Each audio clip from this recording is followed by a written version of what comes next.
Bienvenue à tous, moi c'est Kangming et on se retrouve aujourd'hui pour ce nouveau chapitre qui s'intitulera Sun Tzu face à son destin.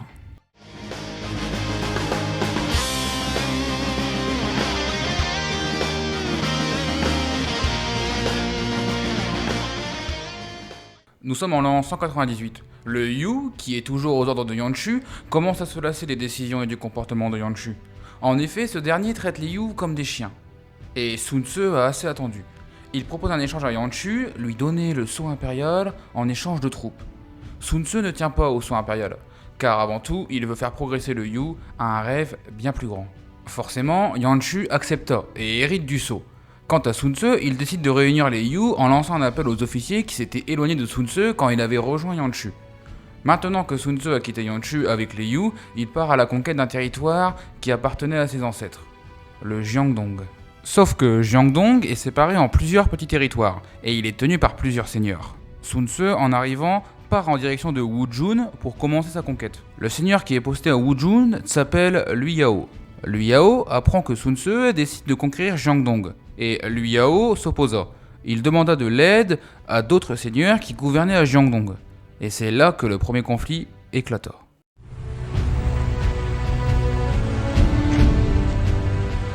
We're home, Father.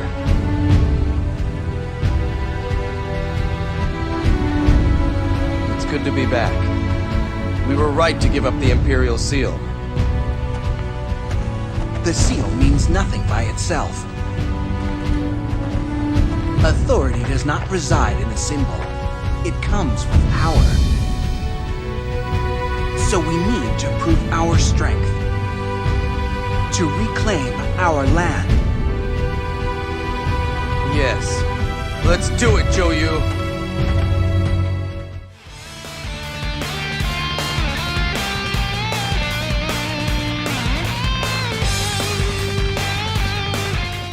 Pour cette bataille, côté Yu, nous avons Sun Tzu, le commandant de la bataille, Zhu Yu, son ami et premier stratège du Yu, Sun Quan, le frère de Sun Tzu, Lady Sun, la sœur de Sun Tzu, Wang Gai, Andang et Shangpu, les trois officiers vétérans.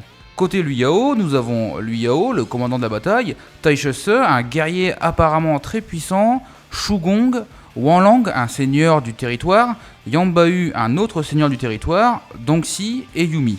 Lui Yao est terré dans son château et il ordonna à Taishi de garder la porte de son château. Les deux autres seigneurs se positionnent dans les deux garnisons au nord et l'autre au sud-ouest. Dongxi se positionne dans la garnison à l'ouest. Shu Gong prend la garnison du nord et Yumi celle au centre. Les Yu arrivent au nord et Zhu Yu a un plan. En premier lieu, prendre les deux plus grosses garnisons. Donc le Yu va se séparer en deux unités. La première, celle de Sun Tzu, Zhu Yu et Wang Gai, s'occupe de l'ouest, tandis que Sun Quan, Andang et Shangpu foncent vers celle du nord. Et dès qu'ils la captureront, ils pourront rejoindre le centre. Quant à Lady Sun, elle reste en renfort au nord. L'unité de Sun Tzu tombe sur Shu Gong et Sun Tzu battra Shu Gong.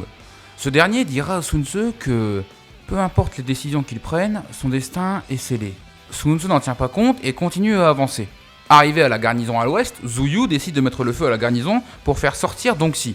Et le plan de Zhu Yu marchera, Dongxi ouvre les portes et décide directement de se rendre à Sun Tzu. Ce dernier fut impressionné par la force des Yu. De leur côté, Sun Quan capture eux aussi leur garnison en vainquant Yanbayu.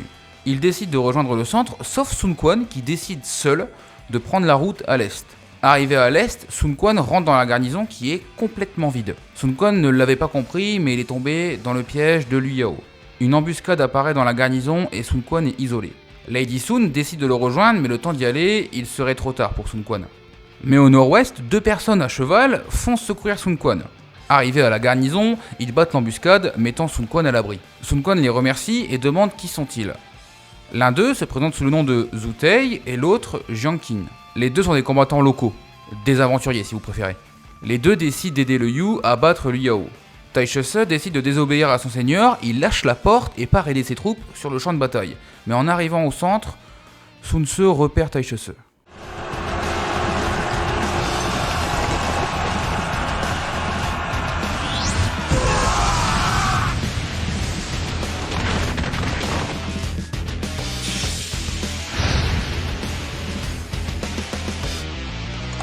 He has the eyes of a warrior. My name is Taishi Tzu, loyal warrior of Liu Yao. Lord Sun Tzu, I request a battle with you. Sun Tzu se bat en duel face à Taichese et Sun Tzu est impressionné par sa force. Mais ce dernier forcera Taichese à battre en retraite temporairement. L'unité Sun Quan avance vers l'est et prenne position devant le château. L'unité du centre bat Yumi et prenne position au centre devant le château. Quant à l'unité Sun Tzu, il part confronter Wanlang, le seigneur qui s'est positionné dans la garnison au sud-ouest. Arrivé devant Wanlang, Taichese, qui s'était replié au château, décide de désobéir encore une fois à son seigneur et fonce vers Sun Tzu pour aider Wanlang.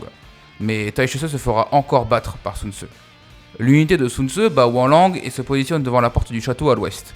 Liu Yao refuse d'ouvrir les portes, alors Sun Tzu demande aux troupes d'ouvrir les portes. Il leur promet qu'ils craignent rien et qu'ils peuvent se rendre. Les soldats de Liu Yao, à bout, décident d'ouvrir les portes. Les Yu foncent vers Liu Yao, mais Taichese réapparaît pour protéger son seigneur.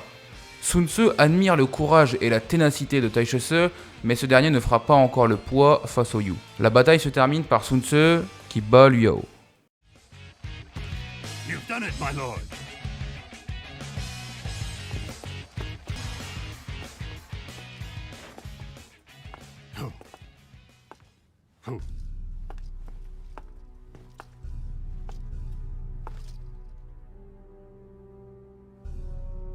Master Liu Yao, my apologies.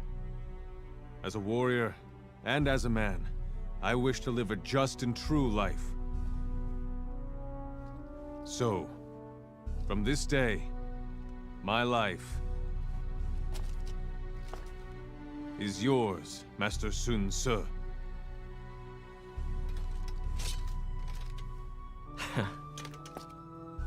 Thank you, Taichese.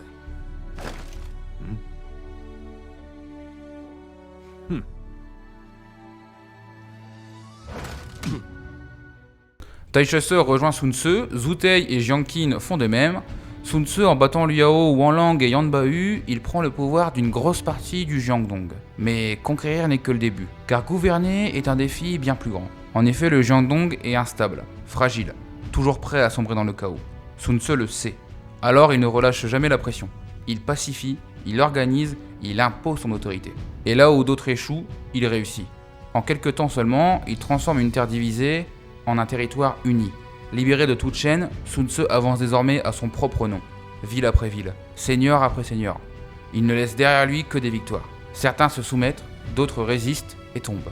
Mais Sun Tzu n'est plus seul. À ses côtés, des hommes d'exception se rassemblent. Des guerriers, des stratèges, des fidèles. Ensemble, ils forgent les bases d'un nouveau pouvoir.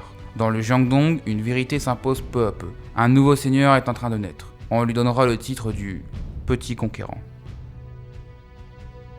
Mais toute loyauté a ses limites, car pendant que Sun Tzu gagne, Yuanchu, lui, se perd. Aveuglé par son ambition, il ose se proclamer empereur, un acte qui choque le monde entier et qui scelle son isolement. Sun Tzu comprend alors que Yuanchu devient une menace, et il n'est pas le seul à le comprendre.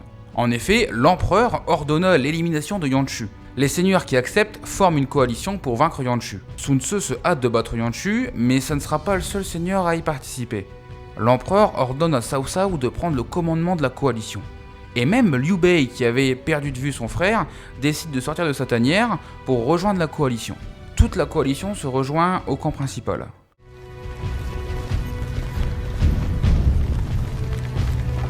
That man, Cao Cao. I don't trust him. It is men like him whom we must keep an eye on in the future. He doesn't seem so great to me. He just looks like a creepy old man. Keep it down, will you? I'd be careful what I say if I were you. This is Cao Cao's camp, after all. And you are? My name is Liu Bei. I came here to pay my respects to the little conqueror of Jiangdong.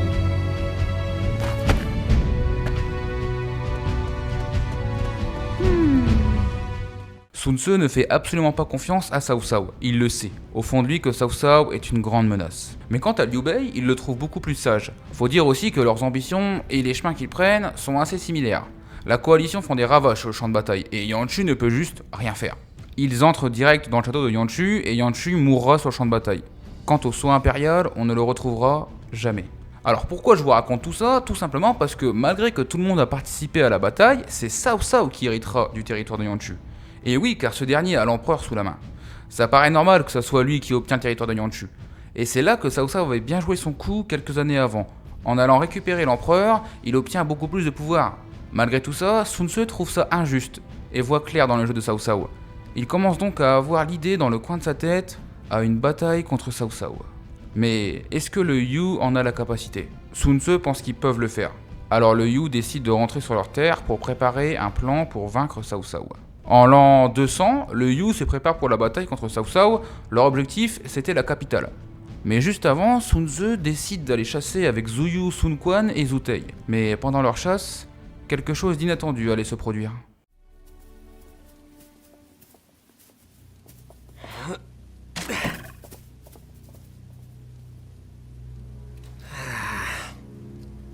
Got away. No meat for us tonight, Zhou Yu. Huh? Zhou Yu? Hey, Chuan! Zhou Tai!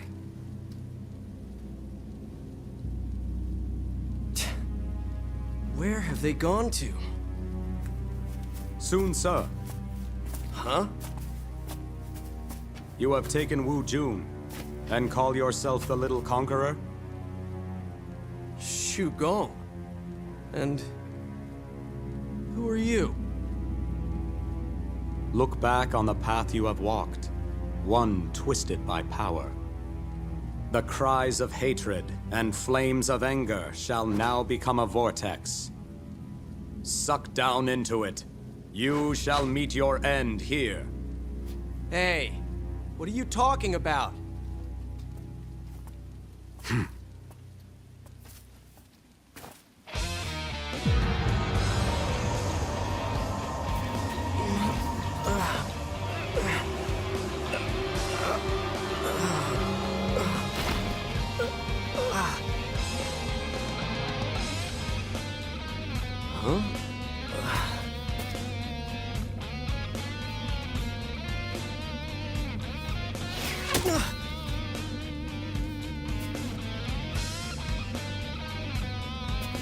You. Are you Shu Gong's men? Brother! Forgive us. We got held up by some sort of sorcery. Yeah, same thing happened to me. I'm not sure what's going on, but for now we just need to get out of here. Shu Gong, accompagné d'un sorcier, tend un piège à Sun Tzu, Zhu Yu, Sun Quan et Zhu Tei. Pas de temps à perdre, il décide de sortir de la forêt. Le Yu sort de la forêt et arrive dans une garnison. Il pensait que tout était fini, sauf que... You plan on killing me, do you?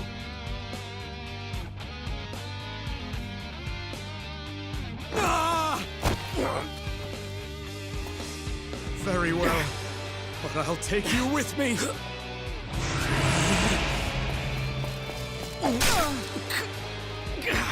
Sun Tzu!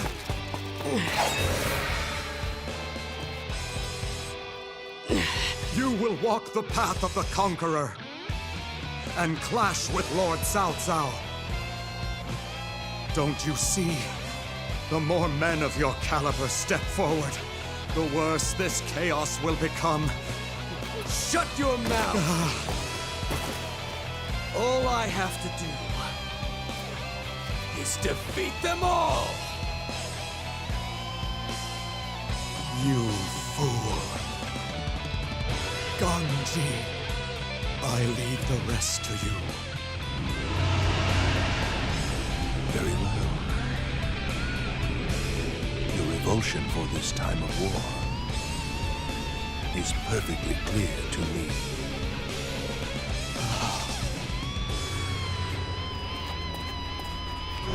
Now die, dogs of chaos. Shu Gong a tout fait pour tuer Sun Tzu sur le coup, sauf que ce dernier mourra et laissa son sorcier s'occuper du reste. Le sorcier répond au nom de Ganji, et Ganji prévoit plusieurs tours au Yu. Avec Sun Tzu blessé, les Yu doivent fuir la bataille ou battre Ganji, mais le plus important est de mettre Sun Tzu en lieu sûr. Le Yu continue à avancer et tombe sur Liu Yao, sauf qu'ils ne comprennent pas comment il peut être ici, Liu Yao a été vaincu par Sun Tzu. Et ça ne sera pas le seul à être revenu d'entre les morts. En effet, Yanchu apparaît juste derrière eux. Le Yu croit halluciner en voyant Yanchu. Les fantômes disent vouloir se venger de Sun Ce. Les Yu vont battre Liu Yao et Yanchu, mais Zhu Yu se dit que si toutes les personnes que Sun Ce a tuées reviennent à la vie, ou en fantôme, ils vont vraiment pas être en bonne position. Alors plus de temps à perdre, ils décident de foncer vers le point de fuite, mais arrivé dans un labyrinthe, un énorme brouillard s'abat. Sun Ce fut séparé du groupe. Quand les Yu sortent du labyrinthe, ils s'aperçoivent qu'ils ont perdu Sun Ce. Et juste devant eux, Wang Lang apparaît pour les affronter. Quant à Sun Ce, il se retrouve sur une route différente. Il décide tout de même de continuer à avancer malgré ses blessures. En avançant, il tombe sur Yan Ba-Hu, l'autre seigneur de guerre que Sun Ce a tué. Yan Ba-Hu lui dira mot pour mot « Tu te souviens de moi, petit conquérant ?» Sun Ce arrive à battre Yan Ba-Hu, mais ce dernier fut épuisé et faible à cause de ses blessures. Les Yu vont vaincre Wang Lang et arrivent au point de fuite, en attendant Sun Ce. En effet, la brume dans le labyrinthe devient de plus en plus forte. Impossible d'aller secourir Sun Ce. Mais Ganji apparaît devant les Yu, Zhu Tei se hâte de le tuer, mais Ganji disparaît devant lui. En attendant, Zhu Yu demande des renforts des Yu pour chercher Sun Ce. Et quant à ce dernier, il décide de continuer à marcher jusqu'à la montagne. Arrivé à la montagne, il croit entendre ses troupes, mais Sun Ce ne se rendit pas compte que ce n'était qu'un tour de plus contre lui. I must be caught up in some bewitchment.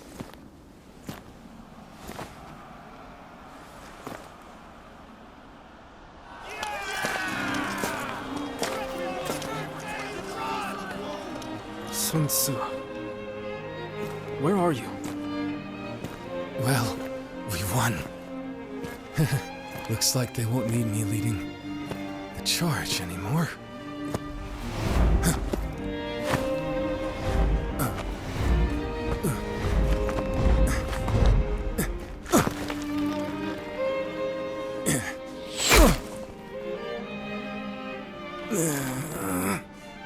What the hell?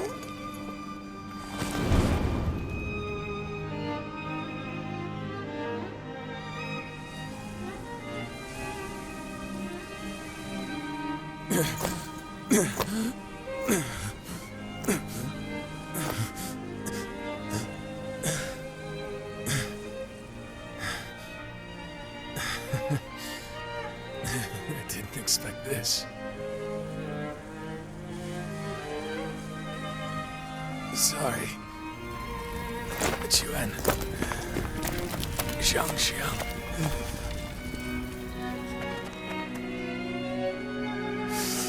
Zhou Yu. Heal me. My friend. Our country. Our family. You must. Sun Ce, l'homme qui a conquéri le Jiangdong, l'homme à qui on a donné le surnom du Petit Conquérant, est mort. Les heures passent et Zhu Yu le sent que son ami est mort. Après pas mal de temps passé sur les lieux, les Yu ne retrouveront jamais Sun Ce. Sun Ce voulait bâtir l'avenir que son père voulait. Malheureusement, le destin a choisi de l'achever à seulement 25 ans. Les Yu décident de rentrer sur leur terre. Abattus, ils viennent de perdre leur deuxième seigneur. D'abord Sun Jian et maintenant Sun Ce. En rentrant sur leur terre, les Yu ne savent plus vraiment quoi faire. Ils se sentent perdus. Il leur faudra pas mal de temps avant de décider de l'avenir des Yu. Mais au même moment, un début de guerre éclata au nord entre deux amis d'enfance. Une grosse campagne s'annonce à Gandu, entre les deux seigneurs, mais lequel ressortira vainqueur? Ça sera tout pour ce chapitre 6 sur l'histoire de Dynasty Warrior qui concernait le destin de Sun Ce. Si je peux donner mon avis, je pense que si Sun Ce aurait survécu, il aurait pu rivaliser avec Cao Cao. Mais le destin a choisi une autre direction. Je vous dis à très vite pour le chapitre 7, mes réseaux sont dans la description, c'était Gongming, ciao ciao.